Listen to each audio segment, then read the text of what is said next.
Acho que foi deslize do Nunes não ter capturado um pouco isso e malandragem do Boulos. Lula transfere para Londres delegado que investigou facada em Bolsonaro.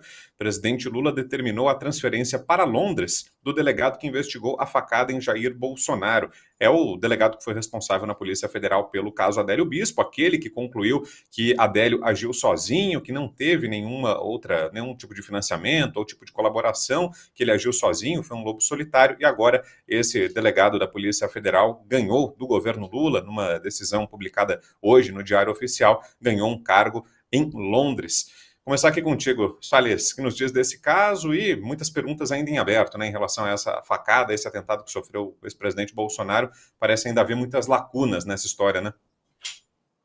É totalmente verossímil, e totalmente verossímil que aquele debilóide do Adélio tenha feito aquilo sozinho. Quer dizer, o cara viajou em vários estados do Brasil, sabia a agenda do presidente, foi em determinados lugares no dia certo, foi no clube de tiro de não sei aonde. Então é óbvio, né? Aí tem aquele grupo que apareceu lá de jatinho para defendê-lo. Mas, enfim, são tantas as inconsistências. Agora, esse delegado, evidentemente, cumpriu um papel. E aí você vê, né, por outro lado, que este delegado cumpriu um papel de acobertar ou de fazer um inquérito que deixasse prevalecer essa história do lobo solitário quase que sem grandes diligências em sentido contrário. Ele fez isso em pleno governo Bolsonaro, que é uma prova, portanto, de que não havia interferência da cúpula do governo nos trabalhos da Polícia Federal. Veja se no governo Lula algum delegado tem alguma independência, algum delegado em que trate de uma matéria que seja do interesse da cúpula do governo Lula, terá alguma independência para fazer qualquer coisa que depois saia um resultado que desagrade o governo Lula. Portanto, esse é o bottom line da conversa. Quer dizer, não é que ele ganhou, não é o problema, não é que ele ganhou a promoção para ser adido lá fora, acho que é adido o cargo, não sei, para trabalhar fora. É que em pleno governo Bolsonaro, o cara fez tudo isso e não foi molestado em nenhum segundo. O cara foi tratado, não, essa é a sua conclusão, tecnicamente, tal, etc. Então, veja como hoje nós vivemos numa situação muito diferente do que era antes, em que as pessoas hoje, né, as pessoas que eu digo, as autoridades, sofrem pressão política e interferência com a maior cara de pau. Fala, Silvio. Eu acho que é isso. Tem um ponto. Bom, se o caso Adélio Bispo, por exemplo, recebesse o mesmo tratamento desde o início até hoje, porque continua, do caso Marielle Franco, por exemplo, talvez nós tivéssemos um desfecho diferente. Porque o caso Marielle Franco é um caso desses casos eternos. É uma gaveta que vai permanecer aberta, mesmo quando já há ali algumas indicações, porque não eram os mandantes, entre aspas, que a esquerda queria, não era quem eles gostariam que fosse. Então permanece a investigação, troca de mãos, o resultado não está bom, então vamos trocar de delegado. Esse caso do Adélio, além do que o Salles já trouxe, tem um ponto a ser investigado também no futuro, talvez, que é aonde o Adélio está, porque a autorização de transferência dele, e isso é embargado judicialmente não só uma vez, e ele permanece ali incomunicável, tem laudos e laudos sobre a questão da sanidade mental, mas ele permanece incomunicável. E os próprios familiares, tem uma irmã dele que tinha algum contato, com quem ele tinha algum vínculo afetivo, já tentou visitá-lo e reclamou. Isso já chegou à justiça de ficar atrás de uma parede de vidro sem poder conversar. Diz que não há comunicação, isso dura muito pouco tempo e ele é retirado de lá. E a entrada na Câmara dos Deputados é algo também difícil de engolir até hoje, né? Como é que funcionou aquele registro? Como é que apareceu aquilo ali? Alguém errou? Tá bom, mas quem que ele foi visitar ou nunca foi? Enfim, é um emaranhado. É daquelas novelas que acompanham a política, novelas policiais que acompanham a política. Talvez um dia, Abraão, porque ele ainda está vivo, né? Então talvez um dia. Em relação à polícia, só um comentário. A Polícia Federal, que é uma instituição muito séria, que tem profissionais muito sérios, e que eu me recordo, por exemplo, da época da Lava Jato, e da onda anticorrupção que se espraiou pelo país, você ter viaturas da Polícia Federal e ser aplaudida na rua. Tinha gente que queria ter um colete, mesmo que fake, da Polícia Federal, um boné, era um orgulho.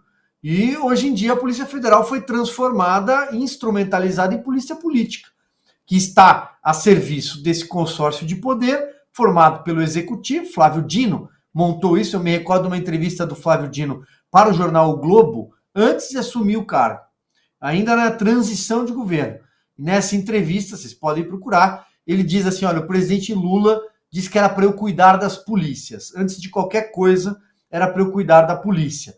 E ele cuida da polícia, nomeando uma cúpula da Polícia Federal política, que age politicamente, quando não a serviço do Executivo, a serviço do Supremo Tribunal Federal, desses inquéritos tentaculares e perpétuos. E até a Polícia Rodoviária Federal também foi instrumentalizada politicamente, foi montada. Então eu acho isso, quando a política chega na polícia, não dá muito certo, né? A história tem exemplos muito ruins disso. Bom, deixa eu mudar de assunto aqui, falar mais uma vez sobre a cidade de São Paulo, que está sofrendo de novo com apagões. Tem relatos de falta de energia agora à noite. Voltou a chover hoje, não foi uma chuva tão forte assim, que justifique um grande blackout, mas tem relatos de falta de energia. Até uma notícia que a nossa equipe separou aí, não é isso, Cláudio? Tem um print aí, né, uma reportagem do Metrópolis, dizendo que mais de 50 mil imóveis já sofrem com apagão em São Paulo após fortes chuvas. Em todo o estado já são mais de 70 mil imóveis afetados pelo apagão. Bairros de São Paulo estão em estado de atenção para alagamentos. E aí, Salles, a pergunta que fica na cabeça de muita gente é o seguinte: será que depois de domingo ainda vai ter apagão ou é só antes da eleição? Será que isso tem efeitos políticos para a votação de domingo? Porque a campanha do Guilherme Boulos estava apostando, né, nos apagões, a gente chegou a tratar disso aqui no programa, né, tratando com otimismo a previsão do tempo, que indicava outras tempestades. Tem efeito político isso? Como é que é, Salles? Eu acho que algum desgaste para quem está na prefeitura, para o Nunes, tem, evidentemente. Você ficar sem luz, né, na sua casa porque a prefeitura não fez a poda, e aí fica esse lenga-lenga dizendo, não fiz a poda porque a Enel não desligou a energia. Aí a Enel fala, não, eu não desliguei a energia porque você não solicitou a poda. Quer dizer, o cidadão não tem nada a ver com isso, né? E de fato, eu já disse isso, enfim, há problemas ali dos dois lados. Não é um problema que você possa colocar só na Enel, ela tem o seu problema de demora na resposta, de subdimensionamento de equipe, de não pagamento das multas que lhe foram impostas, elas ficam recorrendo, enfim, ela tem seus problemas. Mas também tem problema a prefeitura. Repito aqui o que eu disse no programa outro dia. Houve uma mudança na sistemática de poda de árvore na cidade de São Paulo, que ela era feita descentralizada nas subprefeituras, nas 32, e você centralizou o contrato de poda de árvore na Secretaria de Infraestrutura Urbana, e um contrato muito subdimensionado, de tal sorte que um volume maior de poda recai num tipo de contratação emergencial com dispensa de licitação. Então, isso é fato, não adianta está politizando. Não, isso é fato. Né? E esses fatos, quando se somam num período de chuva, assim como foi no começo do ano e agora está voltando a ter período de chuva, eles trazem essas consequências para a cidade, que tem impacto na popularidade da prefeitura, do prefeito, é claro que tem. O sujeito está em casa, sem luz, com a geladeira estragando tudo, queria sair, queria assistir a novela, queria assistir aqui o Braddock, e não pode. Então, não vem com essa história, então a culpa é tudo da Enel. Não é verdade. Também não é tudo da prefeitura, também não é verdade. Então, é uma situação ruim que com certeza tem efeitos. E passada a eleição, será que melhora, Silvio, essa história de apagões? Será que depois de domingo vai ter um jeito nisso? A gente espera que sim, né, Brown? Até a sociedade precisa de uma solução. Não sei se vai partir por meio da interferência do governador, se de fato depois da eleição o governo federal vai resolver trabalhar, porque entende também que o pedaço político dessa história não deve avançar. Mas vamos ao ponto, do ponto de vista do cenário eleitoral que você traz, eu acho que O cidadão com corte, o cidadão que está lá em casa com a geladeira, as coisas estão estragando, ou que tem o comércio, né? O dano para o comércio na cidade de São Paulo, o setor de bares e restaurantes, por exemplo, foi gigantesco. Estamos falando de bilhão, né? Gente que perde muita coisa com tudo isso. Maior cidade do país, maior centro financeiro, é o centro financeiro do Brasil. Mas acreditar, por exemplo, que alguém vai deixar de votar no Ricardo Nunes ou para votar no Boulos, é só esse ponto que eu não acredito. Eu acho que se é fato que a candidatura à reeleição do Nunes não representa a direita de fato, também não se pode dizer que a candidatura do Boulos não representa aquela franja mais radical da esquerda, embora maquiado, né? Uma maquiagem, um marqueteiro que trabalhou ali tudo isso ao longo de meses, mas que não colou, não deu certo, né? Acho que o Boulos é a franja mais radical, até pela figura do invasor de terra, o deputado federal que é. É só olhar o que o Guilherme Boulos era até o primeiro semestre desse ano, na tribuna, no plenário, ajudando as rachadinhas do Janones, a gente conhece. Combinado?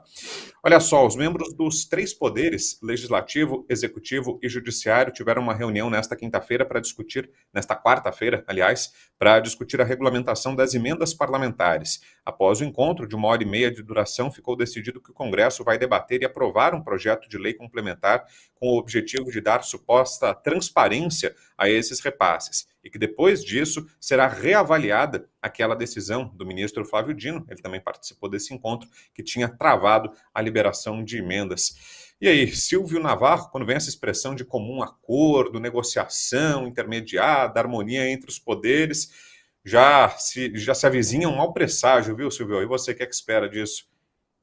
Eu só até agora não consigo entender muito bem a figura do Flávio Dino como líder do governo no Supremo. Essa figura é algo que me chama um pouco a atenção, né? O Supremo resolveu se meter nessa queda de braço, nesse cabo de guerra que é a discussão do orçamento entre o Executivo e o Congresso. E isso é uma discussão que não começou na semana passada, nem no ano passado, nem neste governo, nem no governo passado. É uma discussão que já dura muito tempo. E a emenda parlamentar é uma ferramenta do mandato, uma ferramenta do congressista, mas que também já foi tratada já foi demonizada por conta de problemas de escândalos no passado. Não acho que a solução passa pelo Supremo Tribunal Federal. Acho que o Supremo também, quando se mete, vai tentar se meter para ajudar o Executivo, que não tem maioria no Congresso. Então você não consegue, é um governo que não tem maioria na Câmara, consegue alguma coisa no Senado, mas na Câmara não tem maioria, pelo menos para votar grandes projetos. E a discussão das emendas, para finalizar, Abraão, durante a gestão Arthur Lira, ela também mudou um pouco de figura, porque o Arthur Lira cuidou do bolo orçamentário com um olho no peixe e um olho no gato o tempo inteiro, né? E você, Salles, o que é que espera que pode sair dessa negociação dos 3 poderes?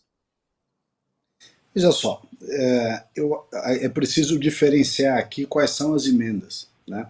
As emendas impositivas individuais, a que todos os deputados têm direito, seja você governo ou oposição, elas não são necessariamente emendas ruins, porque é uma forma do parlamentar mandar recursos para o seu estado, para pleitos, para coisas que ele acredite. Claro que eu estou excluindo do raciocínio aqueles que mandam para determinados lugares para fazer sacanagem. Isso aí, obviamente, é crime, tem que ser punido como tal. Mas, eu pego o meu exemplo. Eu peguei todas as minhas emendas, 37 milhões de reais, e dei para as instituições de saúde do estado de São Paulo, para as Santas Casas, para as APAES. Então, é algo positivo, né? E outros parlamentares fazem bons trabalhos também. Aonde está o problema? E é preciso entender isso. O problema está nos outros tipos de emenda, as chamadas emendas de comissão, ou seja, a Comissão de Saúde tem 3 bilhões de reais de emenda. A Comissão de Infraestrutura tem mais tantos bilhões de reais de emenda. Aí você tem, além das emendas, e aí comissão atrás de comissão. Depois você tem as emendas de bancada, as emendas que são das bancadas dos respectivos estados, né? Então o que acontece? Não nas emendas individuais, que eu acho que não deveria o governo não deveria cortar, o Supremo não deveria se intrometer e cortar, porque é uma maneira de garantir que os parlamentares da oposição também possam distribuir recursos nos seus estados. Porque se você tira a emenda impositiva, fica só a optativa. E a optativa o governo só dá para os deputados que forem do governo. Agora, o que podia ser feito é acabar com as emendas de bancada e emendas de comissão, que é onde rola grande parte do dinheiro e é onde rola listinha para onde tem que mandar. Essas listinhas, olha, tem que mandar para a prefeitura tal, para comprar carro-pipa, para fazer não sei o quê, para comprar televisor, para comprar patinete, seja lá o que for. Onde tem mais manipulação são nessas emendas de comissão e de bancada. Essa sim podia acabar, simplesmente acabar. Boa, e para fechar rapidinho aqui, olha só, a campanha do Guilherme Boulos lançou uma nova peça tentando atrair votos do Pablo Marçal no primeiro turno. Dá uma olhada aí. Eu votei Marçal. Eu votei no Marçal. Com Nunes eu não vou. No primeiro turno, eu fui de Marçal. Mas agora é Boulos. Agora! Fala, Consta. Bom, essa campanha aí é canalha, né? É cafajeste, mas existe aí aparentemente um fenômeno de alguns que votaram no Marçal e pretendem ir de Boulos porque estão mordidos e incomodados. Eu não consigo entender esse raciocínio. Eu acho que o sujeito que votou no Marçal no primeiro turno não pode votar no Boulos no segundo. Eu até acho que ele pode querer votar nulo e virar um isentão porque o Nunes é tucano e blá blá blá, mas no Boulos não dá para votar. Agora, isso mostra também a pisada de bola do Nunes, né? Que por ficar magoado, sei lá o quê, mandou o Marçal meio que catar coquinho. Podia até ter falado, olha, não quero o apoio do Marçal, mas os eleitores do Marçal, né? Eu entendo mais ou menos o que vocês sentiram, pensaram, eu quero vocês comigo. Né? Eu tenho muito mais a ver com o que vocês estavam querendo expressar no voto do que o meu adversário comunista invasor. Então, enfim, acho que foi deslize do Nunes não ter capturado um pouco isso e malandragem do Boulos e estupidez de quem votou no Marçal e pretende ir de comunista. Rapidinho, Silvio, em 30 segundos, o que achou dessa peça? Meus tempos de repórter, claro, repórter a gente nunca deixa de ser, mas se estivesse no ofício de repórter eu queria o nome e o telefone, eu conseguiria o telefone de cada um desses que gravaram esse depoimento. Só queria saber quem são e alguns dados. Para fechar, Salles. Não, Boulos não tem essa de votou no Marçal, votou no Marçal, agora vou votar no Boulos. Nem tem cabimento votar no Boulos, de jeito nenhum. Então, por mais que o Nunes não represente o que a gente gostaria e tal, é o picolé, né? O picolé, um é de limão, outro é de bosta. Paciência, né? Você toma um de limão mesmo se você não gostar. Você pode acabar com a sua calvície agora com o combo da linha Vitagor. Nanotecnologia vai fazer o cabelo crescer de dentro para fora. DHT vai derrubar o hormônio seu, simplesmente bloqueador, e o tônico capilar. Ligue agora ou chama no WhatsApp 0800 355 3000. Diga adeus à calvície. Vitagor.